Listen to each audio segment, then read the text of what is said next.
Sampai ke situ, saya tergiur masuk satu universiti di Kuala Lumpur.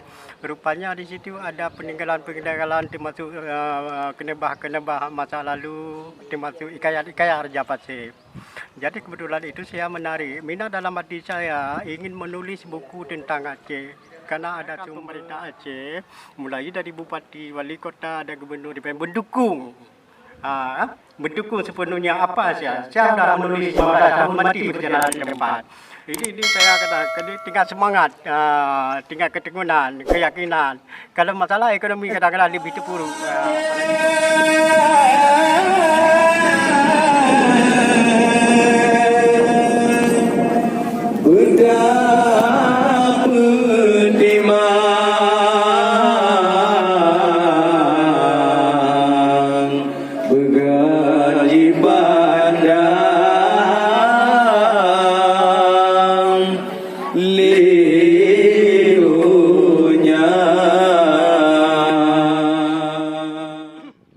Assalamualaikum warahmatullahi wabarakatuh.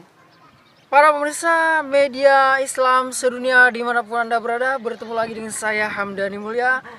Kali ini kita akan membahas tentang sejarah Aceh, yang nantinya kami akan menghadirkan salah seorang pakar sejarawan dan penulis buku bahasa Aceh dan buku sejarah Aceh. Beliau bernama Bapak Razali Abdullah atau dikenal dengan Tengku Razali Abdullah, yang sudah menulis ratusan judul buku tentang sejarah dan pahlawan Aceh. Jangan lupa like dan subscribe terus di media Islam sedunia. Baik, berikut sebentar lagi kita akan berbincang-bincang dengan sosok Bapak Razali Abdullah yang sudah menulis puluhan bahkan ratusan buku sejarah Aceh.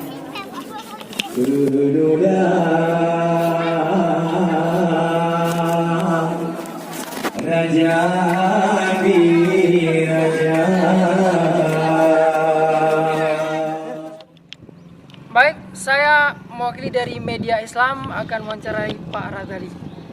Dan inilah sosok Pak Razali Abdullah, penulis buku sejarah Aceh dan kearifan lokal yang sudah menulis ratusan judul buku tentang sejarah dan budaya Aceh. Media Islam sedunia, kami sekarang berada di lokasi Monumen Islam Samudra Pasai.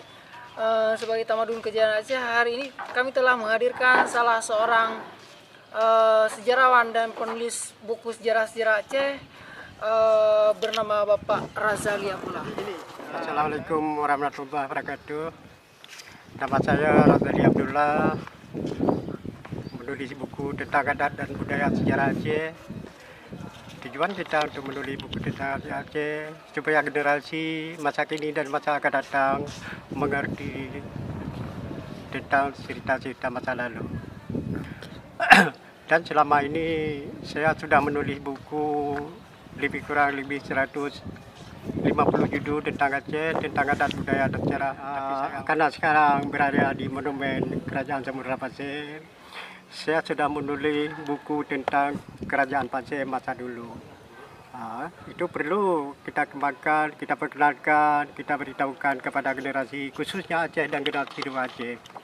Karena Raja Islam pertama yang bernama Islam adalah Merah Silu. Merah Silu seorang raja kecil dan dipercaya oleh masyarakat pada masa lalu. Dan sesudah agama Islam diberi nama Malik Saleh atau Malikus Saleh, Raja yang Adil. Pada abad ke-13, Raja Ismail, utusan dari Raja Arab, membawa Islam kepada Raja Pasir dan membuat sebuah Al-Quran 30 juz dan lengkap dengan pakaian kerajaan Pasir. Sesudah Malikus Saleh memeluk agama Islam, dia diberikanlah pakaian adat kerajaan Pasir. Waktu itu di Aceh sebelum masuk agama Islam ada 4 kasta. Kasta Brahmana, Wisnu, Putra, dan Waisya. Itu kasta-kasta pada waktu itu tidak boleh berhubungan atau dalam istilah kawin masa sekarang. Sesudah agama Islam masuk, orang itu sangat luar biasa, sangat bebas. Yang pertama masuk agama Islam adalah kasta Kudra, itu kasta rakyat. Betul dikata orang, agama Islam masuk diperlak, betul. Waktu masuk agama Islam diperlak, itu secara bisi-bisi yang dibawa oleh pedagang. Jadi waktu masuk ke Aceh langsung utusan dari Arab, utusan dari Syarif Mekah membawa Islam ke abad ke-13. Maka dengan ini saya kagum melihat satu momen di Kerajaan Pasir Perdana. Kami sangat mengharapkan pemerintah daerah, pemerintah Aceh harus memberi satu perhatian kepada generasi supaya cerita-cerita masa lalu dimengerti, dan banyak lagi yang sudah kita menulis seperti Tunku Syed Pantai Kulu. Itu seorang pengarang kitab Perang Sabit waktu masuk Belanda di Aceh. Jadi kitab-kitab ini dibaca oleh tentera-tentera Aceh, pemuda-pemuda Aceh mendidik darah ingin poh kapi. Ada mati-mati cahaya. Para pemirsa media Islam sedunia, itulah sedikit ulasan yang disampaikan oleh Bapak Razali Abdullah mengenai buku-buku yang pernah ditulis, antara lain tadi tentang Kerajaan Pasir atau Kerajaan Samudra Pasir, dan satu lagi buku mengenai Tengku Syed Pantai Kulu. Nah, awalnya Pak Razali ini muncul ide dan gagasan untuk menulis buku ketika beberapa kali berkunjung ke negara jiran Malaysia dan Thailand, melihat di sana buku-buku sejarah Aceh banyak tersimpan di perpustakaan yang ada di Malaysia. Ini bagaimana awal kisah Bapak sampai ini meneliti dan melihat buku-buku sejarah Aceh di Malaysia, Pak? Gini sebenarnya, pada tahun 1973 saya ingin mengembara merantau ke Malaysia. Tapi tujuan saya ke sana bukan untuk bekerja. Jadi mencari, melihat bagaimana negara Malaysia dengan negara Aceh rupanya jauh kali berbeda. Jadi sampai ke situ saya tergiur masuk satu universiti di Kuala Lumpur. Rupanya di situ ada peninggalan-peninggalan termasuk kenebah-kenebah masa lalu, termasuk ikayat-ikayat Raja Pasir. Jadi kebetulan itu saya menarik, minat dalam hati saya ingin menulis buku tentang Aceh karena ada sumber di situ yang tidak. Saya lihat di Aceh belum kita dengar, belum kita dapat, belum kita lihat. Tapi di negeri seberang, negeri orang ada timpan. Mungkin kalau di Belanda lebih hebat lagi. Teman saya belum sampai ke sana. Itu makanya waktu saya tergiur waktu itu ingin menulis tentang buku-buku Aceh, termasuk sejarah atau ikayat Raja-Raja Pasir yang perlu kita kembangkan. Jadi di Malaysia disimpan seolah-olah orang Malaysia sebagai sejarah indah tu dia. Rupanya kan indah tu orang Aceh. Ini kadang-kadang kita salah fikir kenapa orang lain sangat perhatian tentang adat dan budaya. Kenapa Aceh tidak kurang perhatian ini. Memang kita selalu kadang-kadang kita harapkan pemerintah apalagi ada momen harus dikembangkan supaya generasi khususnya usia-usia sekolah harus dimengerti tentang adat budaya dan sejarah Aceh. Menurut kita amati buku-buku yang ditulis oleh Bapak Razali Abdullah rata-rata itu berbahasa Aceh langsung. Jadi beraksara huruf Latin Aceh. Artinya bukan dalam bahasa Melayu. Ini apa tujuan Bapak sehingga menulis langsung bahasa Aceh itu dalam sejarah-sejarah Aceh, maksudnya dalam bahasa Aceh? Kenapa tidak ditulis dalam bahasa Melayu biar beramai orang-orang bisa membaca tentang sejarah Aceh? Itulah satu kelemahan Aceh pada saat ini, cuma orang Aceh tinggal bicara. Cuma menulis dalam bahasa Aceh itu sangat kurang. Itu hampir hilang.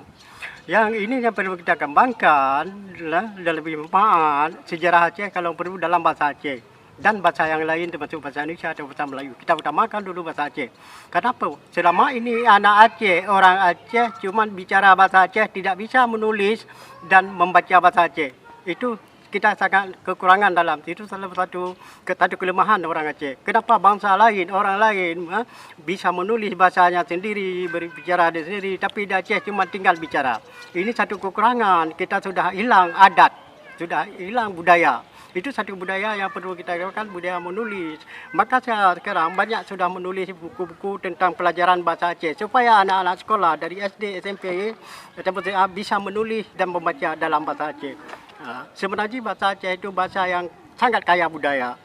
Mungkin dalam di bahasa dunia lebih bahasa Aceh. Contoh seperti A. Kalau A dalam bahasa Aceh itu kakak, I air, U kelapa, itu air kelapa. Jadi saya dengan hemat kaya budaya dan hemat kalau kita menulis, ditanya hemat, itu makanya saya menulis. Maka selama ini saya buat buku ada dua bahasa, ada bahasa Aceh, ada bahasa Indonesia. Ya, kalau satu saya masakan itu ada dua masakan, kan? Masakan itu ada belimbing Aceh dan belimbing itu belimbing Jawa itu dia apa? Bome ya. Ya, Asam itu dia Jawa. kita kembangkan. Maka saat ini saya sangat tergiur, sangat menarik. Seperti saya bilang tadi, kalau selalu saya bicarakan kata-kata itu selalu itu pemerintah. Saya harapkan pemerintah Aceh mulai dari bupati, wali kota dan gubernur mendukung mendukung sepenuhnya apa saya. Saya sudah menulis 15 tahun mati berjalan di tempat. Ini saya katakan tingkat semangat, tingkat keteguhan, keyakinan. Kalau masalah ekonomi kadang-kadang lebih terpuruk, apalagi konflik segala masa corona, itulah. Orang lain menulis buku bisa membeli corona atau membeli corona. Saya masih berjalan ke kaki. Itulah saya menjadikan itu. Maka saya kagum pada momen di sini baru hari ini saya datang beri perlu untuk pemerintah membuat satu pusaka itu disimpan sejarah-sejarah Aceh. Saya bisa membantu dalam masa menulis macam dia akan buku. Cuma yang lain saya minta mohon daripada pemerintah daerah untuk kelanjutannya.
Para pemirsa, inilah buku terbaru dari Bapak Razali Abdullah yang berjudul Kepemimpinan Sultan Iskandar Muda. Buku ini diterbitkan oleh Dinas Perpustakaan dan Kearsipan Aceh yang berada di provinsi di Banda Aceh. Jadi buku terbaru Bapak yang diterbitkan oleh Perpustakaan Provinsi tahun ini itu berapa judul, Pak? Ya, sebenarnya yang dicinta oleh arsip atau Pusaka Aceh, Perpustakaan Aceh ada 8 judul. Saya ajukan 22 judul.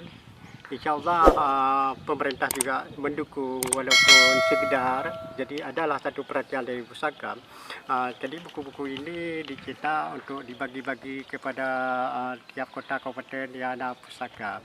Saya harapkan dinas-dinas yang lain, dinas pendidikan yang ada di Aceh membantulah mencetak buku atau pengadaan buku ini supaya anak-anak Aceh, anak-anak sekolah mengerti tentang adat budaya dan sejarah. Maka saya harapkan ke depan mungkin pemerintah ada tergerak hatinya supaya di bumi Iskandar Muda bangkit kembali dan budaya sejarah Aceh bersinar kembali di bumi Serambi Mekah ini. Baik yang ada di seluruh Indonesia maupun di luar negeri, nonton terus dan like and share. Media Islam sedunia semakin berkembang dan semakin mendapat hati dari para penonton.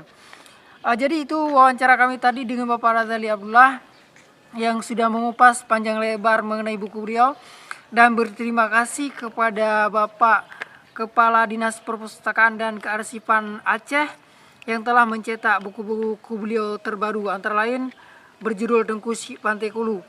Kemudian mudah-mudahan buku ini menjadi koleksi sekolah-sekolah yang ada di seluruh Aceh dan seluruh perpustakaan yang ada di Aceh, sehingga buku-buku sejarah Aceh semakin diminati dan semakin dikenal oleh para generasi muda. Nah, ini adalah Bapak Razali satu-satunya penulis di Aceh yang dalam menulis buku penuh dengan tantangan dan rintangan, tapi dengan semangat dan tekad yang kuat untuk memajukan sejarah Aceh, beliau pantang mundur.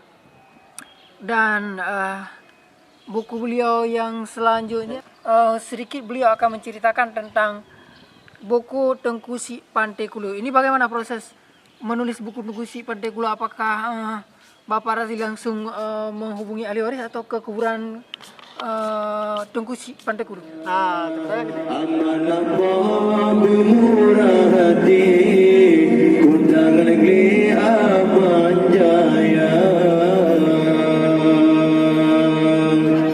Danu Aceh alam capede, jam sikur lam jaro raja.